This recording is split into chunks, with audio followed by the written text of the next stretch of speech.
Miss Dia Mate.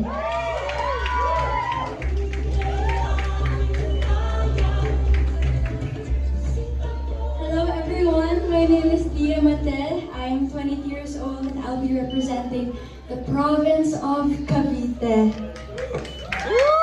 There you have it. And now may we call on Miss Jacinta Remulla and Sir Jerry Diaz for our official Sashing.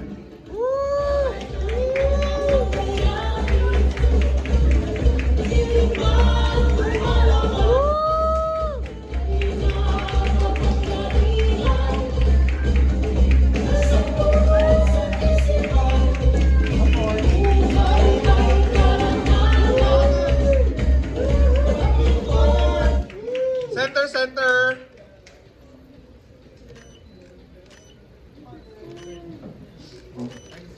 JR. Center. Center po. Special photos here. One. To your left. Via here. One more. Okay, thank you. Ayan, there you have it. Thank you so much, Miss Jacinta and Tito Jerry. Queen, would you like to take your throne up here? Alright. Thank you. Here. Ayan, dito na lang ako sa gilid. Ayan, dito naman tayo. I'm feeling social distancing. Okay, how are you, Dia?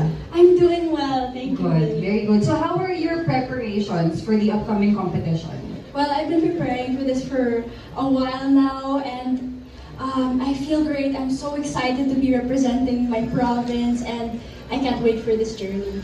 That's good. Also, I noticed that we have these QR codes. What are these? Oh, these are, you can see these QR codes on your table, so if you want to know a little bit more about me, just scan them on your phone and a little artist profile will pop up for you guys. There you have it. So let's all scan these QR codes to get to know our queen, or should I say our future Miss Universe Philippines. O, diba? Build up na natin yan. Manifest na natin yan. But of course, let's all hear from our queen herself. Can you give us her... The floor is yours, my dear. Firstly, I would like to thank you all for being here, pageant media and media invited by UMG. I am so grateful and thankful to be able to share this journey with all of you. I would also like to give a big thanks to first the AP of Miss Universe Cavite. She's an amazing woman. Thank you so much for appointing me. I promise to make Cavite proud and do well in the pageant. I would like to thank my pageant mentors, Aces and Queens, for being there for me since 2022 actually. I started training with them and now I'm here and they prepared me very, very well for this moment. And lastly, I would like to thank UMG and my family and my supporters for truly being there and watching me grow as well ever since the beginning. I can't wait to take on this journey with all of you. And now may we call on Tito Jerry Diaz to give a short message to our queen.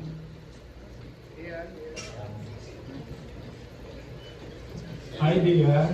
Hi, Mr. Jerry. Yeah, I was so excited when Jim called me that it's going to be your sashing ceremony, and I had to rush and cut off my lunch at Cavite to be here with you. So we've known each other, like what she said, for a little over 2 years already. Aces and Queens had the first contact with Dia when she joined our boot camp. So for the pageant press here, you know that every year we offer 2 boot camps for girls who want to become beauty queens but are not yet part of Aces and Queens. So when I first saw Dia, parang she registered already on my mind. One thing, yung aside from the physical beauty, her complexion, and then yung charm niya, no? And she had this very quiet and subdued elegance. And when she's able to, when you're able to speak to her, talagang she gives very smart, quick, intelligent answers with so much voice. And I like the way she speaks. It's very genuine, very natural, and it's so conversational, so it's so easy to the ears. So first of all, like you thank everyone kanina, we want to thank you also and your family for trusting Aces and Queens to be your partner in your pageant journey. And I know that you will make a very good and strong performance come Miss Universe Philippines. And I'm looking forward that you will get the Miss Universe Philippines crown and you will sing your way to the crown. Thank you very much. Thank you, Tito Jerry. And now is the moment that our media partners are waiting for. It's the Q&A portion, MLI. It's the interview portion of our ceremony. So I will give out the mic to whoever wants to give out the question first. Tito Norman.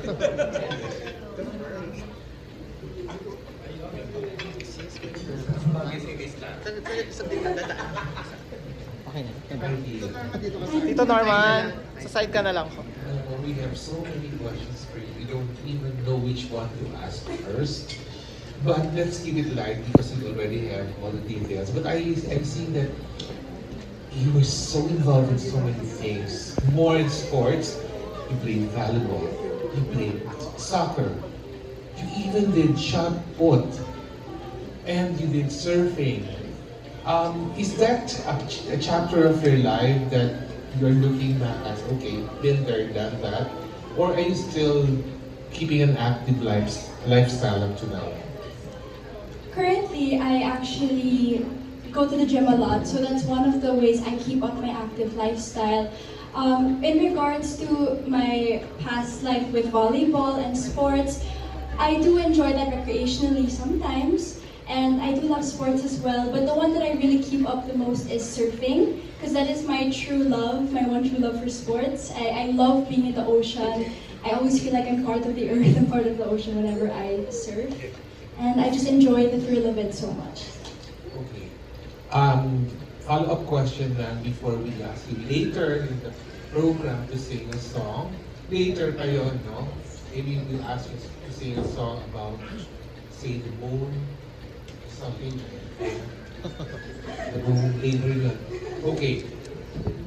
All pageant analysts and pageant bloggers and pageant media, they're one saying that Miss Universe Philippines 2024 is going to be a bloodbath.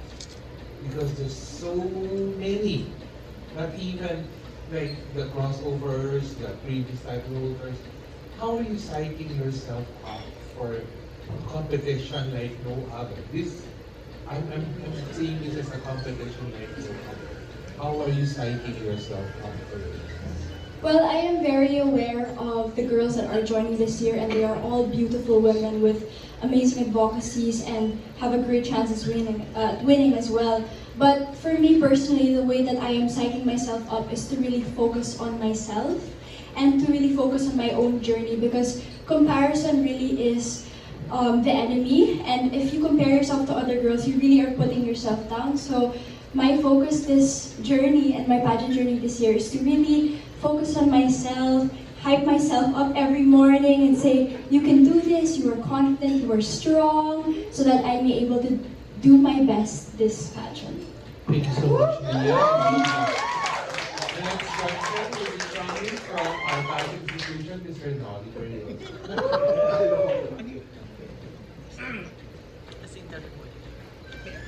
Hi, Liga. Hello. Congratulations. Thank By the you. way, I'm Nolly for OPM viewers. My first question is, what prompted you or what made you decide to accept the challenge to represent the province of Cavite in the forthcoming Miss University? Well, first of all, I am Caviteña. My great-grandmother is from Naik in Cavite, and my great-grandfather is from Tuclong Imos in Cavite. So my family has been in Cavite for generations. And not only because I am Caviteña and I'm proud to be one, I am proud of my province because it is the historical capital of the Philippines. And that is where Emilia Aguinaldo was born. That's where Jose Juan Felipe was born, and he made our national anthem, which we of course we sing today, right? So I am so proud and blessed and honored to be able to represent province with so much culture and history that provided, our country's independence. Yeah. Okay, follow-up question. Okay. Since the pageant is fast approaching, have you prepared any game plan? I feel that really my game plan for this pageant again is to focus on myself and really keep my head in the game, make sure that I don't compare myself to other people, and of course, attend my trainings with the Aces and Queens, make sure I practice and I touch up my pasarela and my Q&A to make sure I'm ready for when the competition is at the final stage. Okay, for my last question. We all know that there are other girls representing different municipalities of Cavite. So, hindi naman sa nag-compare tayo, but how do you set apart from them? In your opinion? I feel that me as a Caviteña, we all have the equal right to represent Cavite because of course there's Bacoor, there's Naik, and Cavite province, and we all have our own identities and strengths. But I feel like for me, it is really my passion and my heart, and that growing up, I was taught to really be for the people and to help out in my community. And for example, since I was 7 years old, I have been going to Cribs Foundation Inc. And currently I am a regular volunteer there teaching them music. And as well, when I was in high school, I volunteered at Chosen Children's Village in Cavite. It is a home for orphan children and special needs kids. So I feel like also as a musician, there's so much passion in what I do and so much emotion. And hopefully with the Miss Universe platform, I can not only amplify my love for music, but also make a difference in these kids' lives as well. Very well said. Best of luck. Thank you.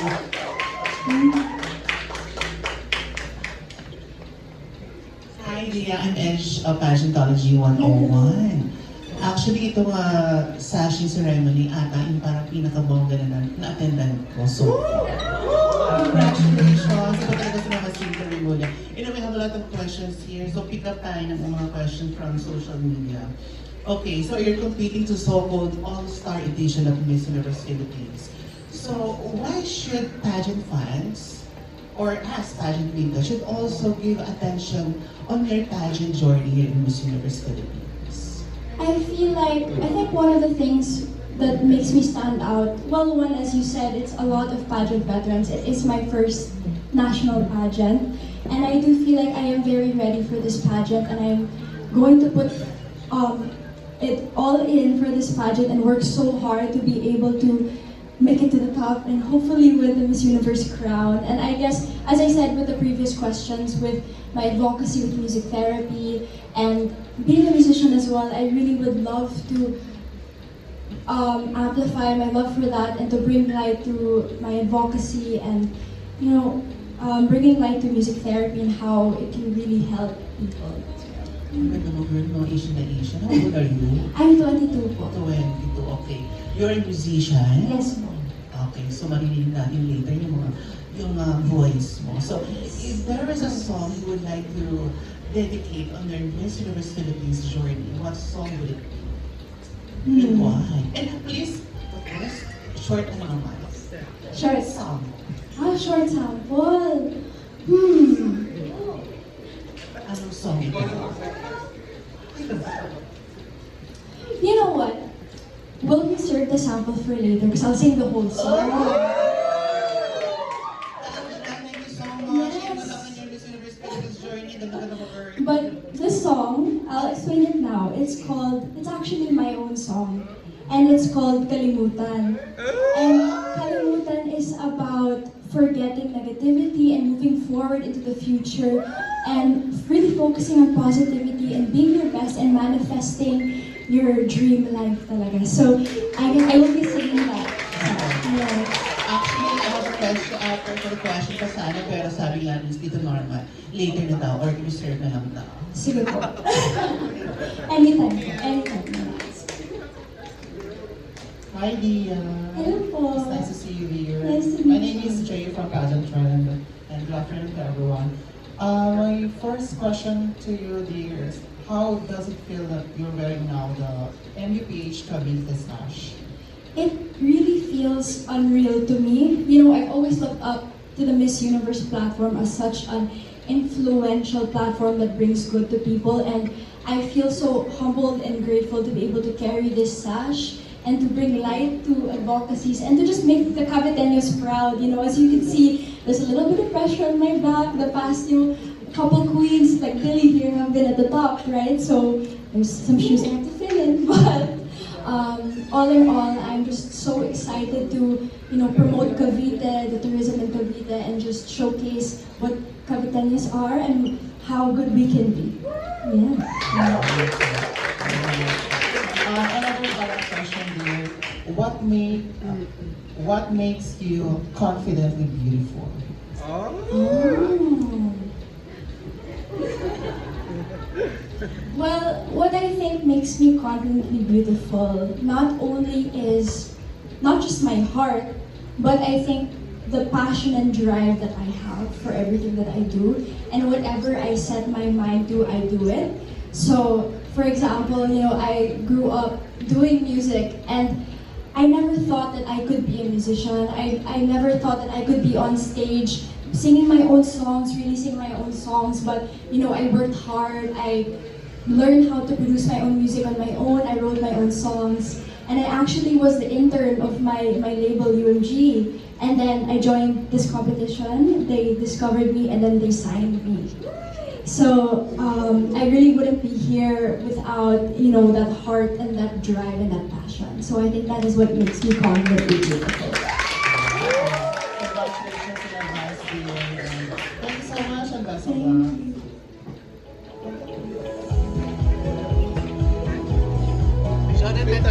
I'm sure there are more questions out there. Huwag na kayong mahiya. Lapit na tayo sa mic. And there, ayan na.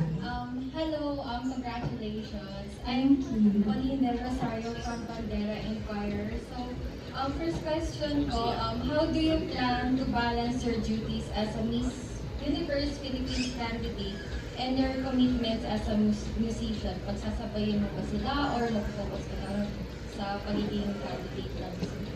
Well, of course, as a Miss Universe candidate, there's a lot of responsibility that I hold, and I do have to put my duties there right now, but my love for music is always going to be there. And of course, when I have my free time, I will be working on my music and my craft and continue to improve on that while I am on my Miss Universe journey, because it really is something that helps with my mental health as well, and it gives me the motivation and drive as well. With Miss Universe, when you connect the two, being able to do music and Miss Universe as well, balancing it is very empowering. And I feel like, I don't think I will drop it naman. I think I'm going to continue to do it and alongside with the pageant. Okay, last one is, sino-sino yung mga Pinay beauty queens na idol mo? Then, ano yung naging influence nila sa buhay mo and sa career mo? I have two in mind, actually. First has to be, of course, Miss Pia Wurtzbach. And I know a lot of people say this, but Pia Wurtzbach, she was also once with ACES. So, of course, that was one of the reasons why I joined. She trained with them. Of course, she won. And I've heard so many amazing things about her. She's kind, she's humble, and she's so nice to everyone she meets. And I guess that has influenced me to be that way as well, and to be, of course, kind to everyone, treat everyone the same, be nice to everyone. And another queen that I look up to is also Catriona.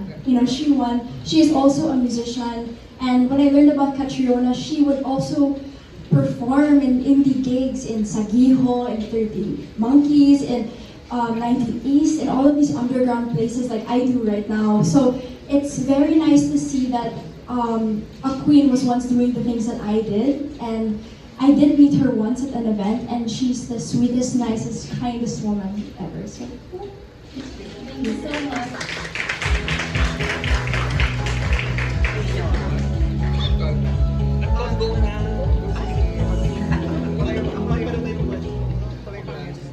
Good afternoon. I'm the editor from Pageant Talk. So again, congratulations Congratulations, Ms. Dia.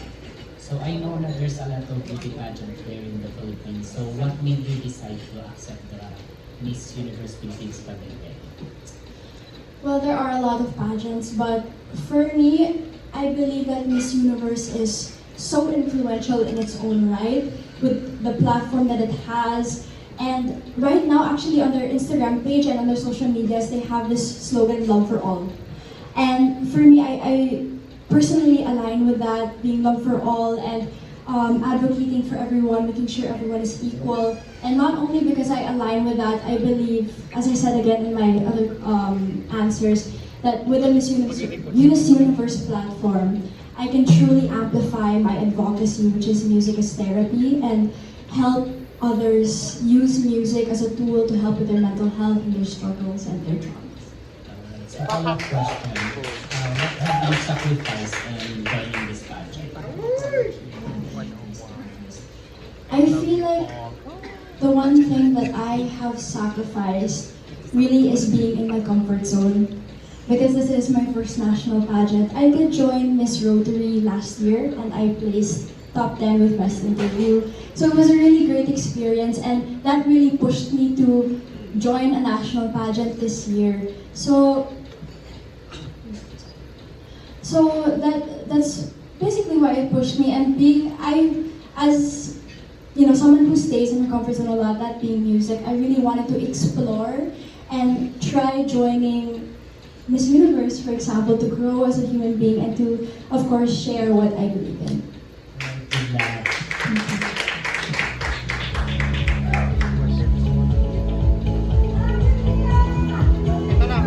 Love you too. I'm CJ of CJ Says and from the Philippines. So my first question is, what is your favorite portion in pageants and why? I think my favorite portion of pageants has to be the evening gown. And I say this because it's such an elegant part of the pageant where a candidate can choose their designer, have a relationship with their designer, and create a dress of their dreams per se, a dress that really expresses who they are. Then my second question is, if you will win the title Miss Universe Philippines 2024, what kind of queen are you going to be? If I were to win the Miss Universe Philippines 2024 title, I believe that I would be the type of queen that is truly for the people, with the people, the queen that is not only there for humanitarian purposes, but there as well to promote mental health awareness and to promote also promote the creative industry in the Philippines, because I feel like that is something that is underrated here, and that's something we have to bring light to as well as a musician here in Manila. This is for Paula. Can you please give us a sample of your introduction if you will represent the Philippines? Oh. Stand ka! Kayo kami! Wait lang. Represent the Philippines? Wait lang. Cavite. I'll do this standing up so at least it's, you know, more polished. Wait lang. The center. Center. Would you like me to stand down here? No. Or Center. dito na lang? Oh, center here. Okay. Yeah. Yes. 1, 2, 3, go! Deanna Marie Mate, 22, mula sa bayan ng mga bayani, Cavite.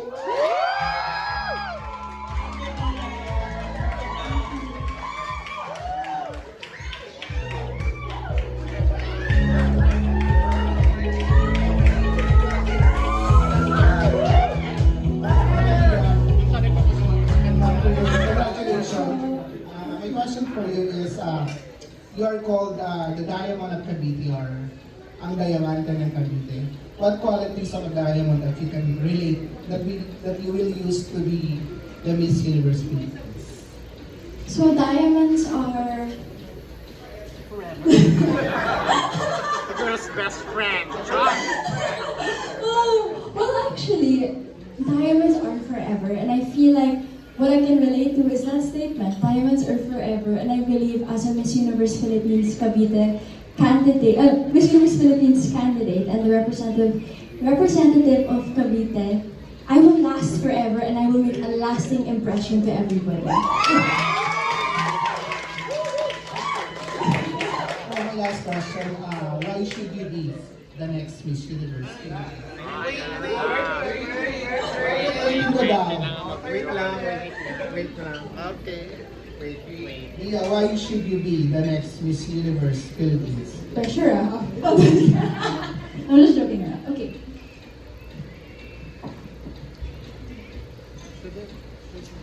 I believe I should be the next Miss Universe Philippines because I am a woman who is strong and a woman who can make choices, strong choices. As a musician and someone in the creative industry, I made the choice to be a music producer, a job that is difficult and is a job that not many women do in this creative industry. And using my music platform, I advocate for music therapy. And I want to be able to help others use music as a tool to help them with their struggles, their mental health, and their traumas. Thank you. Good luck on that.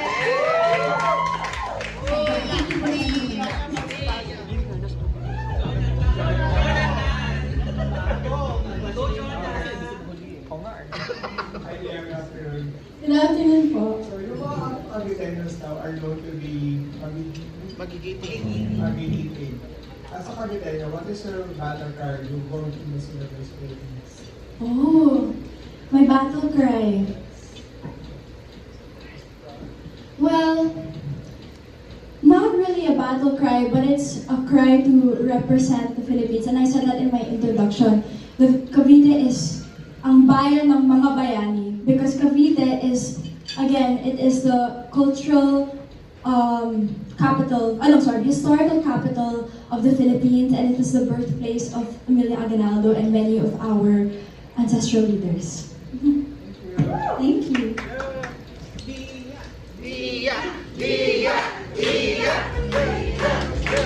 Do we have any more questions for our pageant press?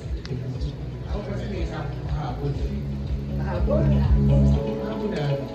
Parang matuwa si Dia.